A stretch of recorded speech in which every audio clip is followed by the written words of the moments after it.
오늘 하나님께서 우리에게 주시는 말씀은 호세아 2장 16절, 17절 말씀입니다. 구약 1258쪽입니다.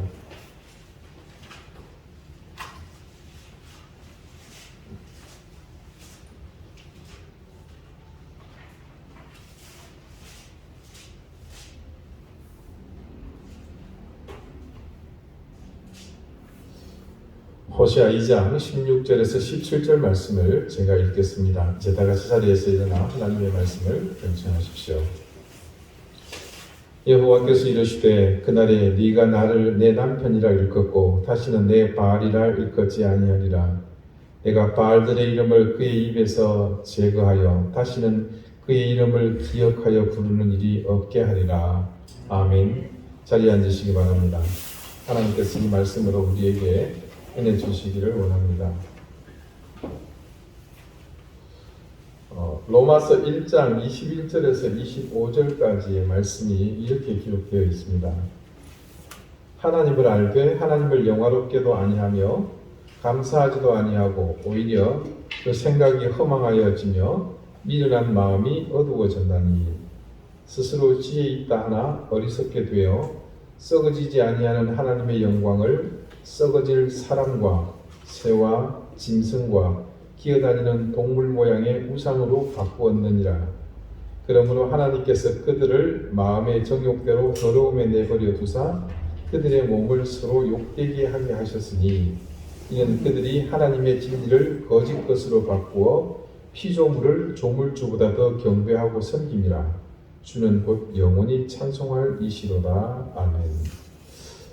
여러분, 이 말씀을 들으면서 느끼셨겠지만 바울은 이 말씀을 통해 우상 숭배가 많은 죄악 가운데 하나일 뿐만 아니라 인간의 마음 속에서 근본적으로 잘못된 것이라는 사실을 증언합니다. 자, 그렇게 잘못된 마음으로 우상을 숭배하게 된 인간이 어떻게 살게 되는지, 실제로 어떻게 살고 있는지를 바울은 그 다음에 이렇게 고발합니다. 계속해서 26절에서 29절까지입니다. 31절까지 읽겠습니다.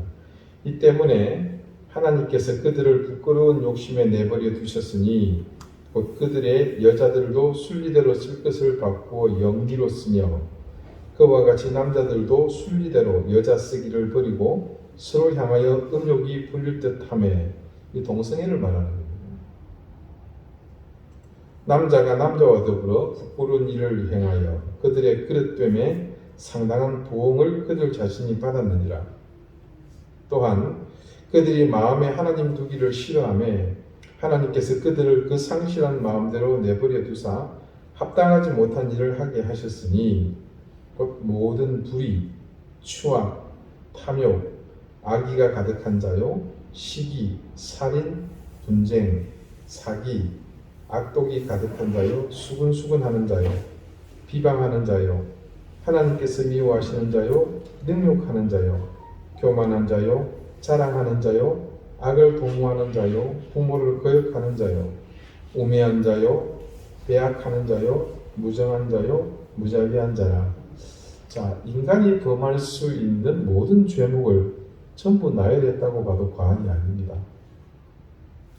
이 모든 죄악이 모두 그 뿌리를 우상숭배에 두고 있다고 바울이 주장하는 겁니다.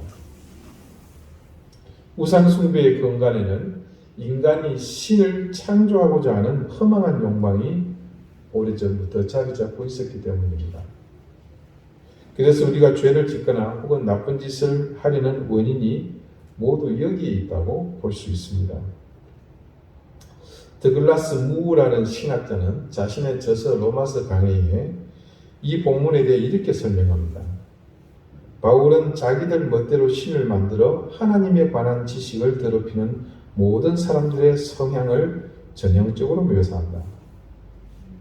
신을 창조하는 비극적인 일이 우리 시대에 빠르게 퍼져나가고 있으며 그리하여 이 말씀에 나와 있듯이 인류를 괴롭히는 모든 끔찍한 죄악들은 우상숭배라는 토양의 뿌리를 내리고 있다. 바울의 의도를 이 드글라스 무는 정확하게 짚고 있다는 것을 알 수 있습니다. 예나 지금이나 신앙의 최대 걸림돌은 바로 인간 자신이었다는 사실을 알 수 있습니다. 내가 하나님의 자녀로 올바른 믿음을 가지고 정직한 신앙 생활을 하고 싶었지만 결국 그런 내 인생의 갈 길을 그 길목을 가로막고 있는 것은 다름 아닌 내 속에 내재된 또 다른 나의 의지였던 것입니다. 결국 내가 나를 막고 있는 겁니다. 우리가 속한 개혁교회, 이 로만 카톨릭 교회의 부패에 맞서서 일어난 이 개신교를 창시한 종교개혁자 마틴 루터는 대교리문답서와 또 그보다 9년 전에 이미 본인이 썼던 선행에 관한 논문이라는 글에서 이런 사실을 밝히고 있습니다. 언제나 하나님을 믿지 않고 모든 일과 시련과 삶과 죽음에 있어 하나님을 믿지 않으며 하나님의 총의 은혜, 선의를 믿지 않으면서 다른 것이나 자신한테서 하나님의 총애를 구하는 모든 사람은 이 첫째 계명, 그러니까 십계명의 첫째 계명을 말합니다. 너는 나 외에 다른 신들을 내게 두지 말라. 자, 그런 계명을 지키지 않고 기실 우상 숭배에 빠지는 것이다. 설사 십계명 중 다른 모든 계명을 지키고 모든 성인들처럼 기도하고 순종하며 인내하고 순교를 지킨다 해도 말이다. 이 첫째 일을 행하지 않으면, 그러니까 너는 나 외에 다른 신을 내게 두지 말라는 그 계명을 지키는 것을 행하지 않으면 다른 모든 것은 허위와 과시, 가식에 불과하다. 하나님이 우리에게 은혜로우며 우리로 인해 기뻐함을 믿지 않거나 의심한다면, 혹은 주제넘게도 우리가 이를 행하여 그를 통해서만 하나님을 기쁘게 할 수 있다고 생각한다면 이것은 겉으로만 하나님을 찬미하고 속으로는 자아를 거짓 구세주로 섬기는 새빨간 속임수에 불과하다. 마틴 루터는 이 논문에서 밝히고 있듯이 십계명이 우상 숭배를 금하는 계명으로 시작된 사실에 집중하고 있습니다. 그러니까 바울이 지적하고 있던 것과 너무나 일치하고 있죠. 왜 그것이 맨 처음 계명으로 나왔을까요? 자, 이것에 대해서 마틴 루터는 조금 전 그 논문에서 지적하고 있듯이 법을 어기는 행동의 근본적인 동기가 우상 숭배이기 때문이라고 그렇게 주장합니다. 가만히 생각해 보면 첫 번째 계명, 우상을 섬기지 말라는 계명을 어기지 않으면서 다른 계명들을 어기는 경우란 결코 없습니다. 일반적으로 사람이 사랑을 베풀지 못하거나 약속을 지키지 못하거나 이기적으로 사는 이유가 무엇이었겠습니까? 일반적인 대답은 물론 우리가 악하고 죄를 지었기 때문입니다 라고 대답할 것입니다. 하지만 실제 대답은 그것과 다릅니다.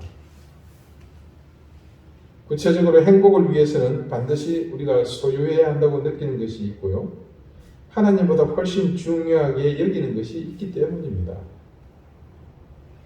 남들의 인정, 출세, 명성을 얻는 것, 또 남을 지배하는 권력, 또 남들보다 더 많은 돈을 가지는 것 같은 그런 것을 하나님의 은혜와 총애보다 중하게 여기지 않는다면 거짓말도 할 필요가 없겠죠. 마틴 루터가 지적하고 있는 것이 바로 이것입니다.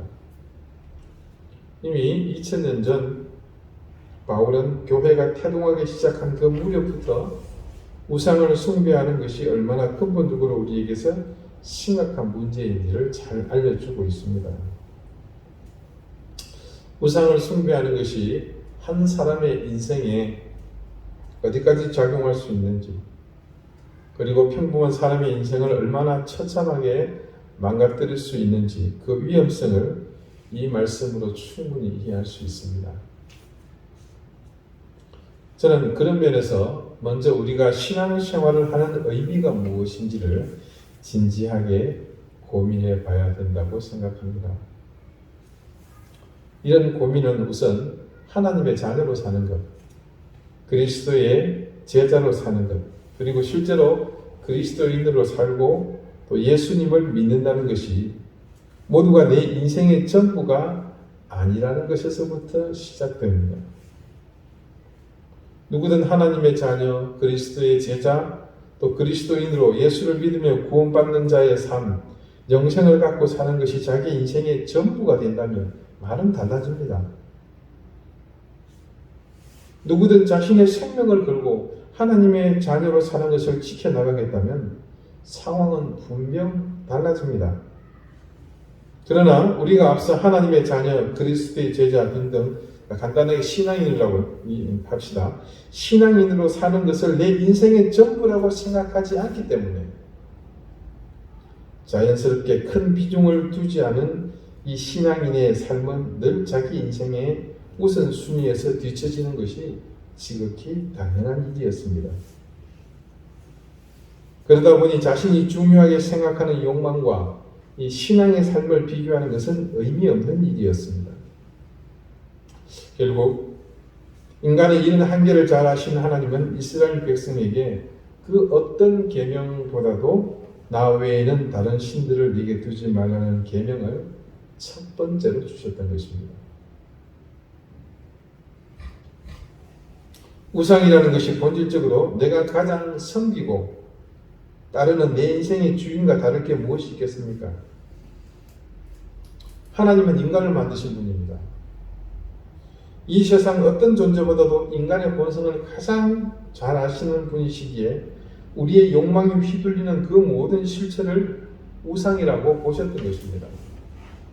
그렇기 때문에 하나님이 인간이 지켜야 할 제1의 계명을 나 외에는 다른 신을 내게 두지 말라고 주신 것은 지극히 당연한 일이었습니다.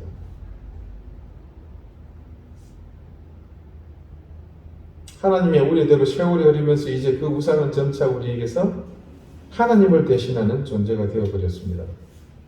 자, 10계명의 제일 처음 계명답게 그것을 지켜야 할 당위성이 절대로 틀리지 않았음을 인간이 스스로 삶을 통해서 입증하고 있는 겁니다.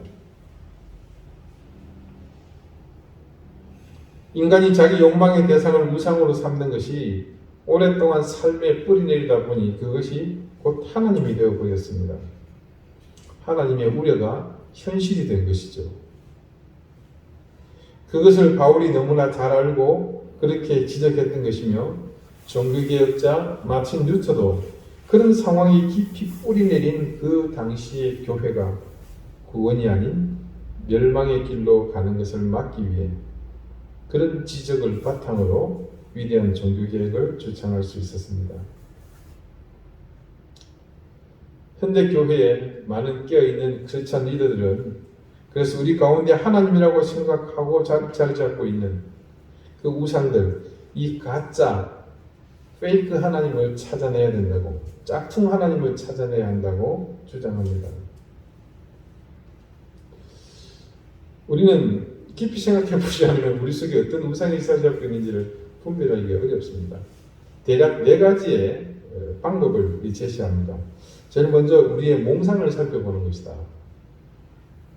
영국의 유명한 종교 철학가인 영국 국교 성공회죠. 성공회 주교인 윌리엄 템플이 이런 말을 했습니다. 종교는 외로울 때 하는 것이다. 다시 말해서 관심을 끄는 다른 일이 없을 때 자연스럽게 생각이 쏟이는 대상이 바로 마음속에 깃든 진정한 신이다. 자, 이게 일반 철학자가 말했다 그러면 조금 그런데 이게 영국 국교회의 최고 수장입니다. 물론 최고 수장은 여왕입니다만 실제적인 이 종교 철학자다운 위대한 또 교회의 지도자다운 그런 생각입니다. 사람은 늘 꿈을 꿉니다. 당장 호흡이 끊어지려는 순간에도 인간은 몽상을 그치지 않죠. 이런 몽상들, 성공과 출세, 많은 돈을 얻는 것, 좋은 집, 자동차 이런 것을 두고 우상이라고 하는 것은 지나친 과장이라고 할 수 있습니다. 그러나 그보다는 자신의 마음 깊숙한 곳에서 기쁨과 위안을 얻고 싶을 때 어떤 생각을 습관적으로 하는지 그것을 살펴보는 것은 필요합니다. 두 번째 방법은요. 제가 자주 설교 시간에 여러분에게 말씀드린 내용입니다. 여러분이 돈을 어떻게 쓰느냐, 어디에 쓰는가 그것을 살펴보는 방법입니다. 이건 예수님의 가르침이잖아요. 마태복음 6장 21절에 보면 네 보물이 있는 곳에 네 마음도 있느니라. 이건 부인할 수 없는 가장 정확한 데이터입니다. 누구나 자연스럽게 자신이 가장 사랑하는 데 돈을 쓰기 마련입니다. 내가 끊임없이 절제하려고 신경을 곤두세워야 할 만큼 지나치게 많은 돈을 쏟아붓는 대상이 바로 우상이다. 이렇게 보시면 정확합니다. 이번에는 조금 더 깊이 들어가 보겠습니다. 세 번째는 우리의 기도를 통해서 드러나는 우상입니다. 내 기도가 응답되지 못할 때, 혹은 간절하게 원하는 일이 이루어지지 않을 때 내가 어떻게 반응하는지를 살펴보는 겁니다. 가령 간절하게 원했던 것을 얻지 못해서 슬픔과 절망에 빠집니다. 그렇겠죠. 그런데 잠시 그 좌절의 순간에 나는 다시 일어섭니다. 또 다시 일어서 보자. 내가 이것 때문에 주저앉을 수는 없는 것도 아닌가. 또 하나님께 구해보자 라고 생각한다면 그것은 내 인생에 영향을 미치는 진짜 주인이 아닙니다. 대신 뭔가를 얻으려고 기도하고 노력했지만 응답받지 못했을 때 내가 분기탱천해서 그 분노가 가라앉지 않고 비분관계한다면, 깊은 절망에 빠져 헤어나오지 못한다면 그것은 진짜 내 신인 겁니다.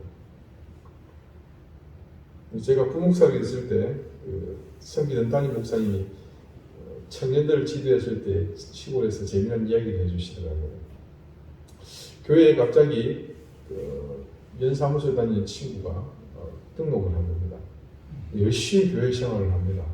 아주 모임에 너무 잘 나오고 또 주말에 청년 모임에도 열심히 있고.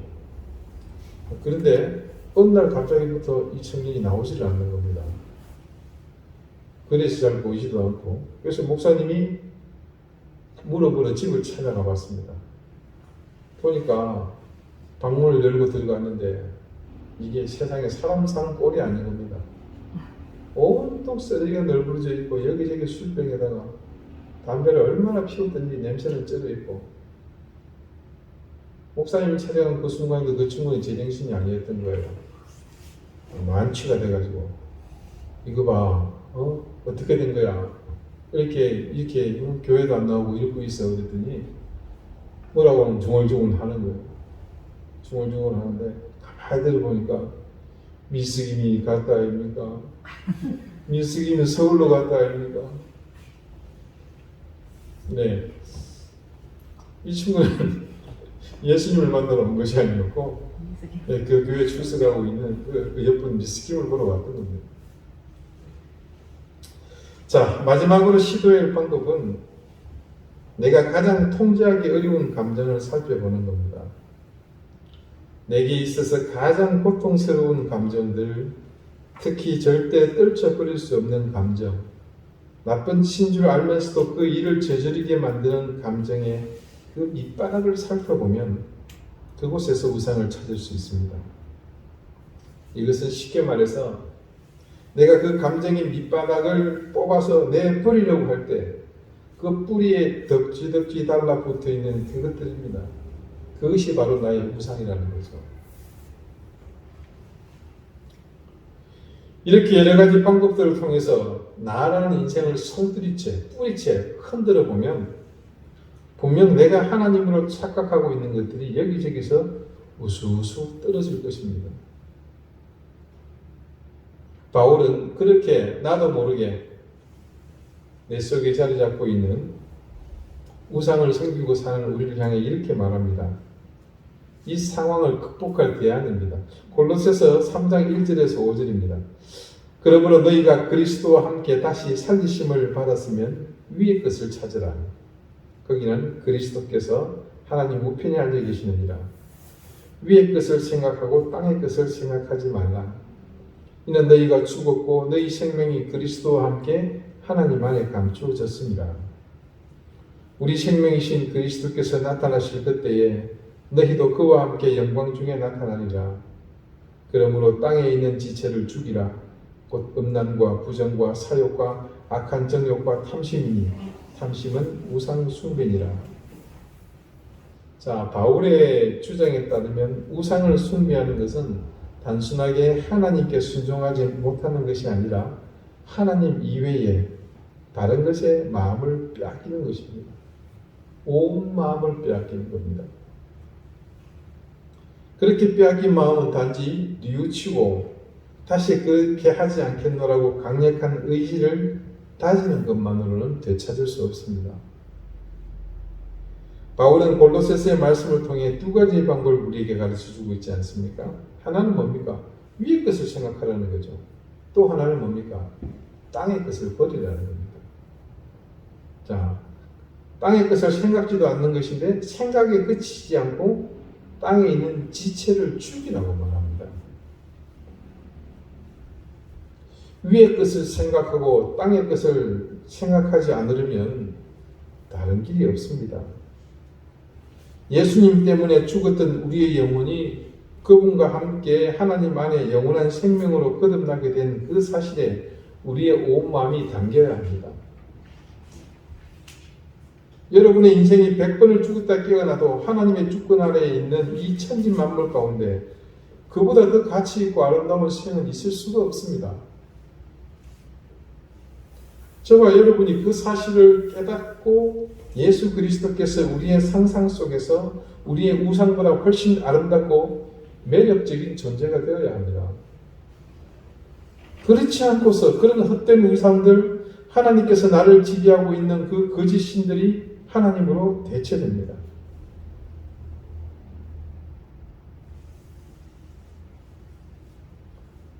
만약 그렇지 않으면 내가 설령 뽑아내었다 하더라도 그 자리에 하나님 사랑의 결정체인 예수 그리스도를 심지 않으면 우상은 다시 자라납니다. 자라나지 않기 위해서는 어떻게 해야 합니까? 싹을 죽여야죠. 죽여야 합니다. 그래서 바울은 땅에 있는 지체, 음란과 부정과 사욕과 악한 정욕과 탐심을 죽이라고 합니다. 음란과 부정과 사욕과 악한 정욕과 탐심, 이것을 죽여야 하는 대상으로 바울이 규정한 것은 다름 아니라 그것이 무엇이기 때문에요? 우상은 곧 뭐라고요? 탐심은 곧 뭐라고요? 사욕은 곧 뭐라고요? 네, 모두가 우상 숭배이기 때문입니다. 결론적으로 땅의 것, 그 중에서도 가장 강력한 것들을 죽이지 않으면 우리를 지배하고 있는 이 모든 우상의 권세 아래서 우리가 결코 헤어나올 수 없다는 뜻입니다.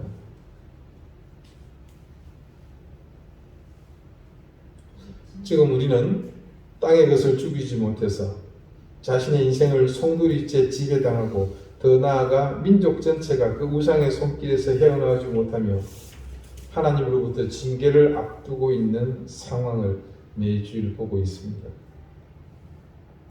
이것은 비단 이스라엘만의 문제가 아닙니다. 하나님에 대한 지식의 유무를 떠나서 그 영혼이 멸망에서 벗어날 길은 우상의 그늘에서 벗어나는 길 외에 다른 길이 없습니다. 그러기 위해서 이스라엘은 땅의 것을 버리고 다시는 그 싹이 자라지 않도록 땅의 지체를 죽여야만 합니다. 오늘 16절을 봅시다.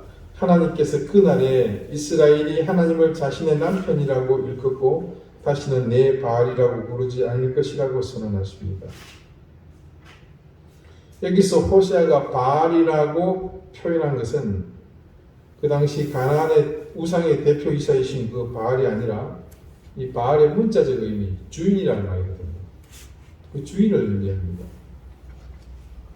그래서 유신 피터슨이 메시지 성경에서 이 대목을 이렇게 익살스럽게 표현했습니다. 그때는 네가 나를 서방님하고 부를 것이다. 다시는 나를 주인님이라고 부르지 않을 것이다. 그날 호시아가 말하는 그날은 바로 주님이 그들 가운데 역사하시는 날입니다. 그때 주님이 오시면 우리 가운데 널리 자리 잡고 주인 행시하고 있는 모든 가짜 주인을 몰아내 주실 것입니다. 돈과 권력, 명예와 학식, 자신이 꿈꾸며 자기 실현을 바라는 모든 것들이 주인으로 자리 잡고 있는 우리의 삶을 근본부터 바꿔주시겠다는 선포입니다. 자, 구체적이지 않습니까? 그 다음 보십시오. 내가 바알들을 그의 이름을 그의 입에서 제거하여 다시는 그의 이름을 기억하여 부르는 일이 없게 하리라. 나는 비누로 너의 입을 깨끗이 씻기고 입가에 묻은 더러운 거짓 신의 이름을 말끔히 지워 다시는 네가 그 이름을 속삭이지 않게 할 것이다. 예, 유진 피터슨의 메시지 성경 그 다음 구절이 그렇습니다. 우리의 인생을 좌지우지하고 있던 것들, 그것이 하나님이라고 굳게 믿고 있었지만 내게 만족을 주고 육적 충만을 주는 것들로 육의 삶이 윤택해진 것을 하나님의 은혜라고 전혀 의심하지 않고 믿었던 내 삶을 하나님이 송두리째 쓸어버리시겠다고 하십니다. 그래서 진짜 하나님의 자녀인 나를 찾으시고 육적 충만을 주인이라고 생각하며 따라 살다가 멸망으로 끝날 인생을 참된 내 인생의 주인이 하나님이심을 깨닫게 하셔서 영원한 생명으로 이끌어 주시겠다고 그렇게 약속하시고 있습니다. 구주의 오심을 기다리는 대림절에 오늘 말씀 속에서도 구주의 오심이 우리에게 어떤 의미인지 그 은혜를 깨닫게 하는 하나님의 메시지가 있습니다. 구주의 오심은 이 약속을 우리에게 실현해 주시는 하나님의 그 약속이 실행되는 시간이었습니다.